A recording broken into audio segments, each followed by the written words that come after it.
नमस्ते दोस्तों, वेलकम है आपका the ultimate Gyan rise with wisdom पर, जहां मिलती है आपको इंटरेस्टिंग और यूजफुल इंफॉर्मेशन सिंपल और शॉर्ट स्टाइल में। अगर आप नए हो तो सब्सक्राइब करना ना भूलना और बेल आइकॉन जरूर दबाओ ताकि कोई भी अमेजिंग अपडेट मिस ना हो जाए।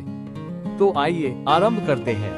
नमस्कार साथियों, आज मैं आपसे एक ऐसे विषय पर बात करने जा रहा हूं जो हमारे जीवन से सीधा जुड़ा हुआ है, और वो है स्वास्थ्य और उसमें सरकार की भूमिका। स्वस्थ शरीर ही सच्चा धन है, ये कहावत तो आपने सुनी ही होगी। पर क्या कभी आपने सोचा है कि ये स्वास्थ्य हमें मिलता कैसे है, और जब हम बीमार पड़ते हैं तो कौन हमारी देखभाल करता है? क्या ये केवल डॉक्टर और अस्पताल की जिम्मेदारी है, या सरकार की भी कोई भूमिका होती है? आइए इसे गहराई से समझते हैं। स्वास्थ्य का मतलब सिर्फ बीमार न होना नहीं है। हेल्थ का अर्थ है शारीरिक, मानसिक और सामाजिक रूप से अच्छा महसूस करना। अगर आपके पास साफ पानी है, अच्छा खाना है और आप एक स्वच्छ वातावरण में रहते हैं तो आप ज्यादा स्वस्थ रहेंगे। लेकिन अगर आप गंदगी में रहते हैं, खाना पर्याप्त नहीं है, तनाव है, डर है, तो आप बीमार पड़ सकते हैं। इसलिए स्वास्थ्य सिर्फ दवाइयों या अस्पताल तक सीमित नहीं है। इसमें भावनात्मक संतुलन, साफ सफाई, अच्छा भोजन और मानसिक शांति सब कुछ शामिल है। सरकार की जिम्मेदारी क्या है? भारत एक लोकतांत्रिक देश है और इसमें सरकार की सबसे पहली जिम्मेदारी होती है जनता की भलाई। हमारे संविधान में लिखा है कि राज्य का कर्तव्य है कि वो स्टैंडर्ड ऑफ लिविंग यानी जीवन स्तर को ऊंचा उठाए और पब्लिक हेल्थ को बेहतर बनाए। यानी कि अगर कोई बीमार है और अस्पताल में इलाज नहीं हो पाता तो वो राइट टू लाइफ यानी जीवन के अधिकार का उल्लंघन है। सरकार को ये सुनिश्चित करना चाहिए कि हर व्यक्ति को, चाहे वो गरीब हो या अमीर, इलाज की सुविधा मिले, और यह सुविधा सस्ती, सुलभ और गुणवत्तापूर्ण होनी चाहिए। भारत में दो तरह की हेल्थ केयर सिस्टम्स हैं। 1. पब्लिक हेल्थ सर्विसेज यानी सरकारी स्वास्थ्य सेवा। ये सरकारी अस्पतालों और स्वास्थ्य केंद्रों की एक श्रृंखला होती है। गांवों में प्राइमरी हेल्थ सेंटर होते हैं और शहरों में बड़े बड़े सरकारी अस्पताल होते हैं।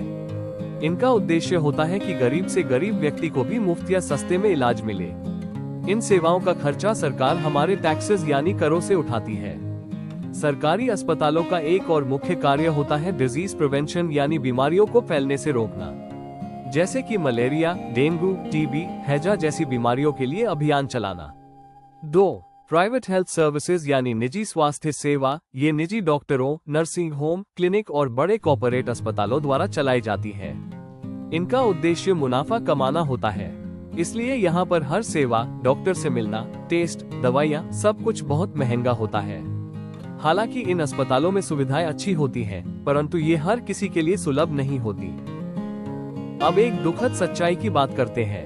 भारत में एक तरफ तो बहुत सारे प्राइवेट हॉस्पिटल्स और क्लिनिक्स हैं, पर दूसरी तरफ पब्लिक हेल्थ सिस्टम उतना मजबूत नहीं है। अधिकतर सरकारी सेवाएं गांवों में ठीक से नहीं पहुंचती। गरीब लोगों को इलाज के लिए कर्ज लेना पड़ता है या जेवर संपत्ति बेचना पड़ता है। कई बार महिलाएं बीमार होने पर भी डॉक्टर के पास नहीं जाती, क्योंकि परिवार में उनकी सेहत को प्राथमिकता नहीं मिलती। आदिवासी इलाकों में तो स्वास्थ्य केंद्र ही नहीं होते, और अगर होते भी हैं तो डॉक्टर नहीं मिलते। क्या ये स्थिति स्वीकार्य है? बिल्कुल नहीं। केरल और कोस्टा रिका से सीख केरल का अनुभव। 1996 में केरल सरकार ने अपना बजट पंचायतों को देना शुरू किया। इससे हर गांव अपनी जरूरत के अनुसार योजना बना सका। पानी, पोषण, महिलाओं का विकास, शिक्षा और स्वास्थ्य पर काम हुआ। नतीजा, स्वास्थ्य सेवाएं बेहतर हुई। हालांकि कुछ समस्याएं फिर भी रहीं, जैसे दवाओं की कमी और कम डॉक्टर। कोस्टा रिका का उदाहरण, कोस्टा रिका ने सेना को ही खत्म कर दिया और उस पैसे को हेल्थ और एजुकेशन में लगाया। वहां पर हर नागरिक को साफ पानी, पोषण, शिक्षा और इलाज की सुविधा मिलती है।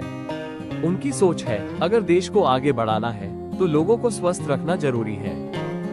अब क्या किया जाए? हम सबको मिलकर काम करना होगा। 1. सरकार को पब्लिक हेल्थ सर्विसेज में निवेश बढ़ाना होगा। 2.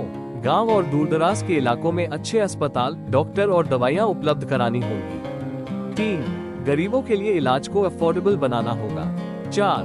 हेल्थ एजुकेशन को स्कूलों में सिखाना होगा ताकि लोग स्वच्छता और बीमारी की पहचान करना सीखें। 5. और सबसे जरूरी, हमें सरकार से सवाल पूछने होंगे, जवाब मांगने होंगे।